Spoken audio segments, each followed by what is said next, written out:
Welcome back to Briggs on Books, our show where we interview authors from all over the world who have written books, and they're out there. We also talk to publishers, editors, paginators, whatever that is. There's a lot that goes into getting books. Once you finish writing a book, the job only starts, and we're going to learn about that through various authors and other people's experience. But not most of our audience, a great large numbers of our audience are people who have written a book, or they've been writing and writing and writing, and they haven't got to the point yet where they can stop writing, put down that pencil, and get it published. So hopefully we're going to find some people that will inspire you to finish because they finished their own book. Now our next guest is Bob Millsap, all the way from Arizona, Surprise, Arizona, right? That's correct. Yeah. And now, and by the way, I'm going to put up his book cover here, Shake Yourself Free. We're going to ask him a million questions about that in a minute. But talk about people trying to finish and not quite getting finished, Bob. You were almost finished with your book, and what happened? Yeah, I was done with a few drafts, actually. It took me 5 years total for the process. Found a publisher early on. Thank goodness. And he guided me. I thought I was a good writer going into this, and he just tore me apart and picked me apart, and finally got me to the point where I really had a good flow going. And I'd work on this book every morning. About 5:30 in the morning I'd start, and I'd go till 8:30, 9 o'clock. Then I'd put that hat away, put that computer away, and go on to my day job, which I was a mortgage loan originator, loan officer. And so I did that and didn't think about the book the rest of the day, but every morning I was a grocer for the majority of my life, so I'm an early riser, so I really was fresh in the morning. So I was finished had the editor looking at it, the copy editor. We'd gotten all the way through it, and I was making some adjustments, and I got sick. I got very sick. I got COVID pneumonia, was hospitalized for 53 days. My oxygen level got as low as 50, damn near died. And I was thinking, I wrote this book. I got to get this book out. I mean, I spent all this time. I got to make it. Got to make it for my family. Got to make it to get this book out. And so I channeled a lot of what I talk about in the book, a lot of the positivity, the lessons I've learned. Been through a lot in my life, a lot of tragedy, trauma, adversity. Began when I was a young adult, when my fiance got killed in my early 20s. And it just a lot of things happened from there. So anyway, I thought I got to channel all this. You know, here I am going through something again, story of my life. So I did that. I survived. I told my publisher, I'm like, oh my gosh, we've got a finished book, and how do I get this into that book? Oh, this crazy episode. And he said, well, it's perfect. He said, now you have material for your next book. So that's what I'm working on now. I'm working on another book to talk about that COVID saga and all the long-term ramifications I still have from it. Yeah. But the process was. It takes a lot of patience. It takes the ability to take criticism, to start, stop, restart, and just be persistent, and you'll get it done. Yeah. Well, the theme of our show has become over the last couple of years that, getting to the end of writing the book, and it's just amazing. You finally were getting to the end, finally getting there, and then what stops you? COVID stops you. And amazing that you got through that. But tell us generally, here's the cover of the book again. Tell us generally about the book. So I'm awfully proud of it. Like I said, I had just a great childhood, and grew up in Bakersfield, California, and my dad was in the grocery business. My mom and dad were in the grocery business. They had supermarkets in San Joaquin Valley, Tehachapi Mountains. They had some over on the coast, Central Coast. And so my purpose was always to go into that family business. Mm-hmm. I worked in it from a young age. My dad was driven. Mom was driven. And I was an only child. So my purpose and my focus was to get through college, got a degree, business degree from Poly San Luis Obispo, and then go into the business and turn the business, really grow it and make it something we're really proud of. And that was going great. First 6 months out of college. And then my fiance, who was also a business major over at Cal Poly, she was 3 weeks from graduation and was driving back on Veterans Day weekend, driving back over to the coast from Bakersfield. And we had just that weekend, I had closed escrow on a house, and we'd be getting married in the next year or so, year and a half. And so everything was teed up great. She got killed. She got killed on Laredo Highway, heading back 3 weeks from graduation. So that just hammered me. Yeah. And everything that I had purpose for stopped. Well, I stayed at working. That was good for me, but it was also hard. And it was, my parents were so understanding, but they understood me too. They understood me, but they were, we had a business to run. So there was that balance. My dad did an amazing thing. Amazing. My mom and dad did. They're San Joaquin Valley residents their whole life. In their late 50s, they sold the business. We bought 3 Piggly Wigglies in Western Kentucky, relocated, and started fresh. And so I talk a lot about in this book about change, how change can be a catalyst for good. Once I got there, I could start moving forward in my life. And I had a great friend from Bakersfield that came to see me, and our relationship changed. 3 years, later, our relationship changed. Shelley and I are celebrating our 30th anniversary the week after next. 30th anniversary, yeah. Thank you. But that sent shockwaves to Bakersfield that I was moving forward. When they say moving on, I say moving forward with somebody they knew. So a lot of anger, a lot of animosity came forward with me and my career. We sold our business several years later. I rose to the top of the grocery industry, the natural food side of it. I was COO of the fastest growing startup grocery chain in America. And it got derailed because of my anger, my rage. I was hard on people. And it's taken me a lifetime. It's taken me I've had to stop, restart.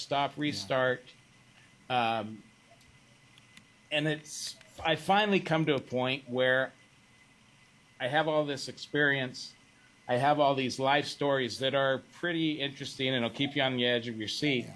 But I can take lessons from those stories at this point in my life. So we do that in the book. It's not a memoir. We have lessons to learn, action items that people can really learn from.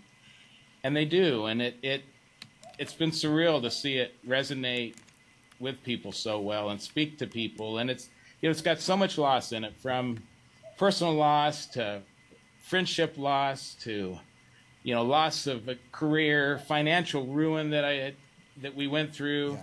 Then when everything was teed up good again, 11 years ago, my wife was in a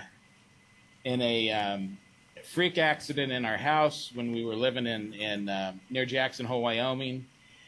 Homemade bottle of ginger ale exploded, knocked her unconscious, almost killed her, and that's real. So that's what I felt. I had always felt sorry for myself, and to see her relearn to walk, relearn to talk, and really reinvent herself and not feel a bit sorry for herself, that really was the final catalyst for the change that I really needed to make in my life. So I talk about all that. Yeah. And, so anyway. Yeah. Well, a lot of people go through stuff, hopefully not as much as you have. Right. And they get knocked down. Tell us what the book's meant to do. It's meant to show that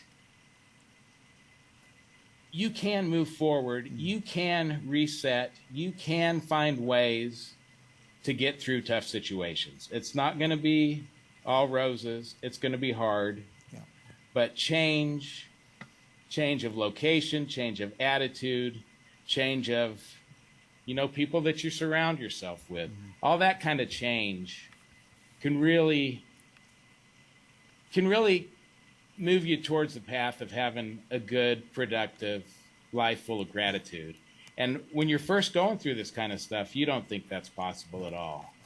So I try to write the type of book that I would have loved to have read, 33 years ago. Yeah. And back then there was nothing like this. There was, it wasn't cool for men to share their emotions. Right.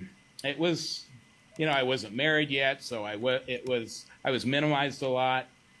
So hopefully people that are going through, and they have, people that have read it and have the feedback has been that it's been able to help them move forward through a variety of difficult situations, not just grief.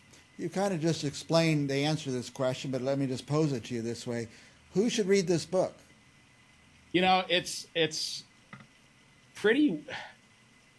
It's interesting because a lot of the people that I thought would read it right away, probably didn't read it. A lot of people I know, but then there's been people that I didn't think it would speak to, didn't think it pertained to, and they have just it's changed their whole mindset around a lot of different situations. And it's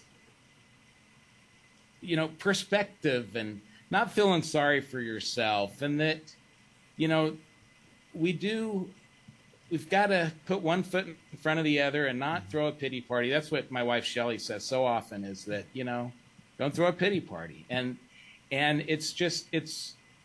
so I think there's a wide appeal to it. A lot of business people have really enjoyed it. So it's in a very crowded category. It's in grief, self-help, but really speaks in the early chapters. It really speaks to those that are going through loss of, whether it be a parent, a spouse, a child. I've had so much positive just feedback. The tears have flowed about how much it's moved people that are going through situations like that. But it's an example. There's somebody that I known for a long time, and she was thinking about retiring from education and just could not do it, could not finalize that. And she read my book, and I talk a lot about change, career change, just looking for opportunities when you least expect them. And she decided after reading it that she would retire, and she retired in January, and she's moving on to a fantastic second career. And that feels good to have that kind of impact. Help her resolve something that she needed to resolve. So. Yeah. Now absolutely. You talk a little bit about you were kind of a tough boss for a while. I was. I was a type A personality. Learned a lot of my drive. My dad was. We were very driven in our stores. We expected a ton out of other people because we expected a ton out of ourselves. So as I got out of the business, as my folks retired and we sold our business, and then I got into management and high level of management, I steamrolled people. And, when I say type A personality, A-hole is what I was. Yeah. And I'm ashamed of that. I've apologized to a lot of people. Some have read the book and are just moved by it. Others, I'm sure still have a pretty sour spot in their heart about me. But, and does the book address? I show that you can move forward and you can be a new person with the proper mindset. If someone out there is a tough boss, is this a good book for them? Exactly. They might not see themselves until they see it in your book. Exactly. And I've had a lot of feedback like that. Yeah, that's great. I have people in mind I'm going to give this book to. People who are grieving, people having trouble getting to the next step. And for our viewers, I want to, when you go to Amazon, don't just click once, click 5 times, or wherever you buy it. I don't mean to push Amazon, but get a few copies. And it sounds like it could really help some people that just, you wrote it in hindsight. You had to get over all this stuff. Now you're looking back and say, yeah, you can get past this. But some people are on the other end, and they don't know how to get past all of it. Right. So thank you. Hopefully they will get the book. Now, I know we're way past time, but you're so intriguing. You're very intriguing. I see on the screen we have your web address. bobmillsap.com. What would our viewers find there? Yeah, so I have a blog. It's called 10,000days.blog. But that's where when I started writing, 2017 or so, I started writing, and my pieces started getting seen. And one about Shelley's brain injury in her accident kind of went viral. Got picked up by MSN, Yahoo, BBC, and that's where I met my publisher, and. Yeah. So so my blog is on my website. So all my blog articles, there's pictures, a lot of pictures, that my son, family pictures, just pictures that are special to me. My youngest son, Taylor's a photographer, and so a lot of his pictures are there. They're meaningful pictures.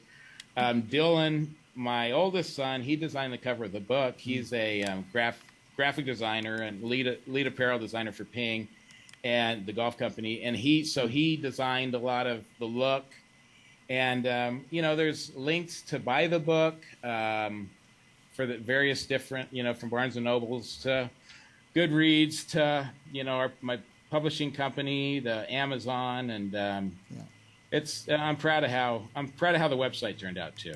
That is great. Now, Bob, we're way out of time. I better just end it there. Just give it back to you. Say, any last thoughts for our viewers about you, the book, or anything in the world? First of all, I appreciate you having me on. This was a lot of fun. And if you think of people that have trouble moving forward, moving out of a rut or moving out of a difficult situation they're in, I hope this book can help them, and that's what it's for. That's what the purpose is. The purpose is, to make some purpose from the pain that I've been through, and I think this does a good job of that. So, I appreciate you all. Thank you, Bob. Listening and having me on. I want to take a step back real quick, though. Is that like I said, we have so many writers, authors, potential authors watching the show, and maybe. Sitting down and writing a book isn't the way to start writing, and you started with a blog and wrote, and it really helped you develop your ideas and a following, and right. That's a great example for us, Bob. Thank you. Thank you. Go buy this book. Go buy this book. I just want to leave everyone with that, and I want to have you back again, Bob, because you're very inspiring, and I want to talk to you more about this. I would love the opportunity anytime. We'll be back with more Briggs on Books right after this.